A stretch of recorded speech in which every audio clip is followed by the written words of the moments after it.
Notification volume 0%. Good afternoon, and welcome to Morning Meets the Eye. I'm your host, Blind Prime, and for today we're going to be covering another member of the Bonebreaker wave from Marvel Legends. This one is the X-Men Maggot from the 90s. I don't have much information or knowledge about Maggot. I was able to look him up a bit and find out a few things about him, but for the most part, I'm drawing a blank on Maggot. I haven't actually had any stories, High Cream, with Maggot in them. What's up, you? Huh? What's up, you? So, today, cream, cream.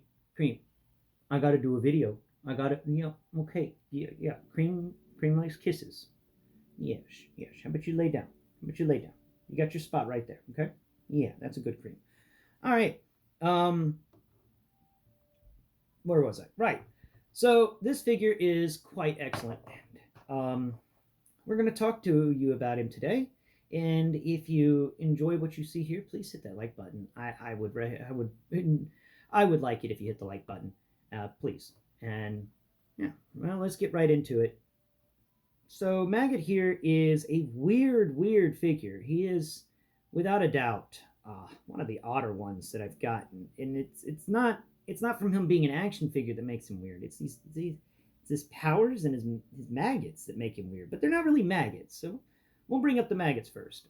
That aren't really maggots. They're really more like caterpillars because they have these little these little armor plates behind them, and they can roll up into a ball, and they have about 100 little legs underneath them. So that's not really a maggot. That is a caterpillar. I don't know why this guy's named Maggot, unless, of course, in the 90s, they thought, well, naming a superhero the Caterpillar just doesn't sound like it brings enough oomph to it. Or naming him the Centipede. Now, naming him the Centipede would have been cooler, but, Maggot's just gross. Maggots are gross. Though they do have nice medical purposes. So, there's that too. He comes with two of these maggots. Let me get the other one off his leg. And I measured the long one. I stretched it out a bit and measured it on the Lego pad, and it came out to be 10 studs long, which is really big. Sadly, though, this shoulder maggot only fits on him because he is the only figure that's got shoulders wide enough to hold the maggot, and he barely hold the maggot as is.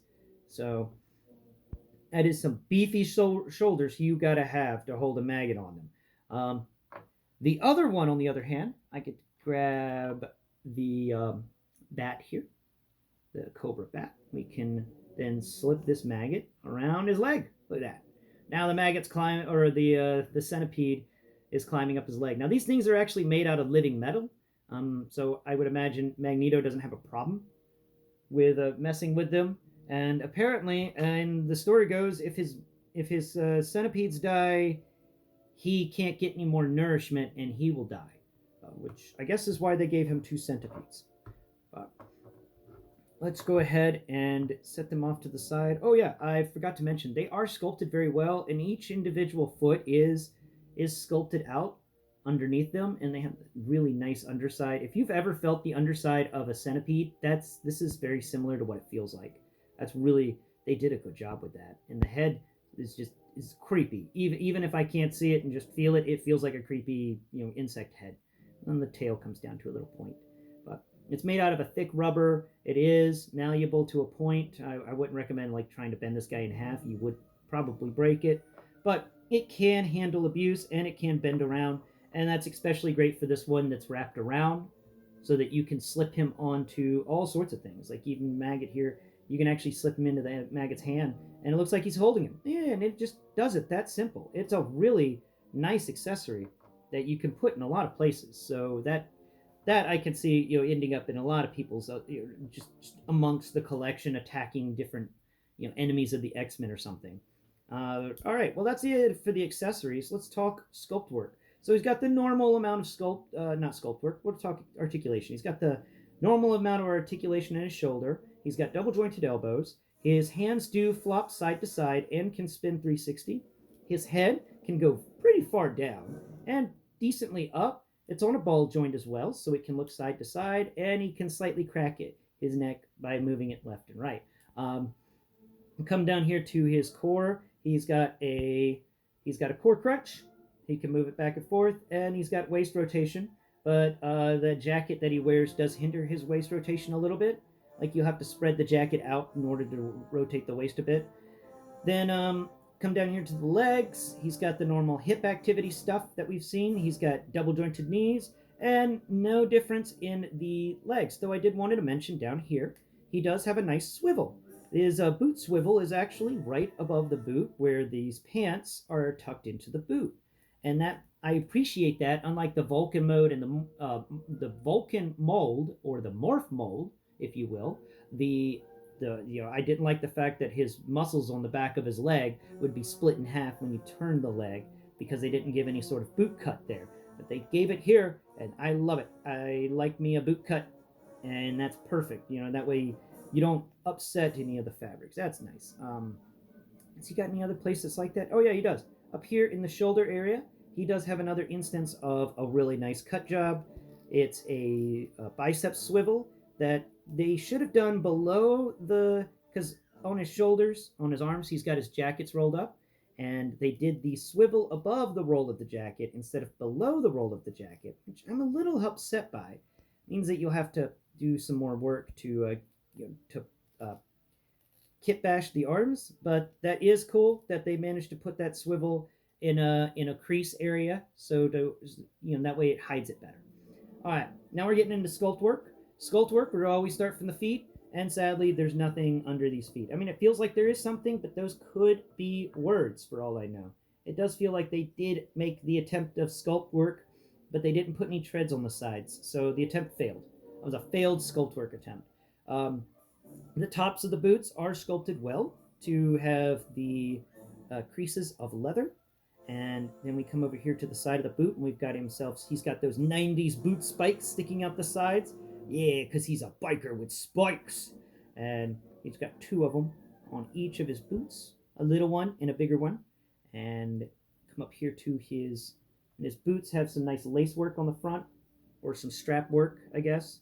That's really cool. And we come up here to his knees. I do like his knee. His knee's got this cool knee pad, which has these three big bolt things in it. Hi, Cream. Cream, do you mind? Thank you. And that's really nice. It feels like it's made out of some sort of steel or metal. And this is an individual. If Magneto's attacking, you tell him to go somewhere else, like you do with Wolverine. Wolverine, go somewhere else. Magneto's attacking. But I like killing Magneto. Yeah, Wolverine. Every single time you fail. Oh, hi, Cream. Yeah. All right. So, Cream. Oh, I love you too, but you gotta let me do my job today. All right. Other sculpt work wise, we're getting up there to the thigh. I just appreciate that these are blue jeans. I always love me some blue jeans sculpt, guys. The other one we got with blue jeans was Meowskulls from the Fortnite series, and I really appreciated the blue jean texture there.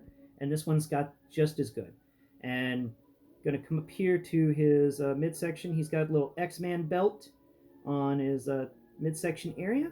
And on the underside, I wanted to point it out because you can't really see it because of all this cloth, but he doesn't have one of those stupid Marvel Legend butts that I've mentioned before, the ones that pop out really far. This is a very nice rear end for this guy. It's very minimalistic, and doesn't pop out and make him look like a pear, at least to my feeling. Let's see. I'm gonna come up here to the muscles on his midsection, and he's got some really nice sculpted out muscles. He also has really big pectorals. His upper chest is massive, like it is bigger than Roadblock's upper chest. It's crazy. This dude's got the muscles. He's got the beef. Come over here to his arms, and we've got that swivel that I told you about, and it feels like he's also, it feels like cloth-wise that his overcoat is made out of either really, canvas overcoat, or it's a blue jean overcoat, but maybe colored black. I don't know the color, but it feels like blue jean material. Either that or tough canvas. We're going to come down here to his arm. He's got his sleeves rolled up, so his arm, the arm skin and the muscles are very visible here. You can feel them very well. They did a good job with the sculpt work on this. That is excellent, excellent sculpt work. Pinless joints, by the way. I didn't mention those before, but yeah, these are pinless joints, even down here in the knees. He does not have the pins. Does not have the pins. Um, then the hand is, I don't know if this is a glove or not. It may just be his hand. Yeah, I feel fingernails. So maybe this is just his hand. Or I'm imagining feeling fingernails. It feels like it's made out of, it's a bit rougher than the rest of his forearm and stuff, but I don't know. If they did give him gloves, then they didn't do a good job. Well, maybe. That feels like glove edge right there, right behind his thumb area. So maybe these are gloves. Now, let's get up here to the head. And the head sculpt, he's got nice lips. They're a little pushed out more than normal. He's got a decent chin, very strong chin.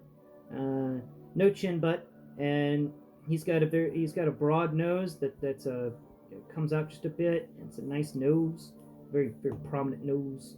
And we'll come over here to his eyes. He's got some deep set eyes, or not really deep set too much, but they are in there, but not very deep. And his eyebrows are just furry caterpillar eyebrows. He's got furry caterpillar eyebrows. And then he's got this tiny little bit of hair on the very front. He's got like a unicorn hair job, the very front of him, and the rest of his head is bald. And I was thinking, it's a very goofy hair job, but this dude must stand like 6'8" or something, and definitely more than 5 feet across at his shoulders. So do you ever want to tell this individual he's got a terrible hair job? No. You know what this hair job reminds me of? Armstrong from Full Metal Alchemist, Brotherhood, or the other animated one, but not the live action. We don't talk about the live action. So that's really cool. He's got like Armstrong hair, and maybe Armstrong has his hair. He came before Armstrong, so there's that. Then we're going to talk finally about the shoulders and this awesome jacket. So he's got this jacket that feels a lot like it's something Vash the Stampede would wear, even to the point of having these weird circle things on it in different spots. They're really neat. And you know what those are? They're actually just weights that are designed to hold this jacket area down so it doesn't like flap in the wind all the time. You can't have your shoulders flapping around in the wind. You got to have something to weigh them down. But that is that. The jacket is an excellent sculpt work, goes all the way down to just below where the boot swivel happens. So it hides the boot swivel really well. And it is, man, it's got such a great texture to it. Comes up all the way. I only wish it was made out of actual cloth, but I really appreciate the way this thing is made. And I love how just huge this guy is in comparison to other things. This is a big, beefy figure. And definitely one of the figures in the Bonebreaker wave that is worth the buy. I am going to give this guy an 8 out of 10. He's an excellent figure, and there's very little to improve upon him. I do recommend him highly, and of course, he comes with another piece of Bonebreaker, so if you want the Bonebreaker figure, you're going to have to get him eventually. At least he's not a terrible figure. He's an excellent figure, and he will work well in most collections. And you can even just put his little friend, the Caterpillar of Doom, on his shoulder. Hey. Now, all this positive talking I've been doing about you, and you're going to fall over at the last minute? Don't do that. There you go. Put that little guy on his shoulder. Yeah, he's got a little friend. All right, guys. Well, I hope you've enjoyed today's episode, and please tune into Next Prime. Tomorrow I'll be covering the first stages of the Studio Series 86 Ironhide. We're going to compare him to all the other Ironhide molds I have in front of me right now, and Bumblebee, of course. So please tune in then. Thanks for watching. Bye-bye for now.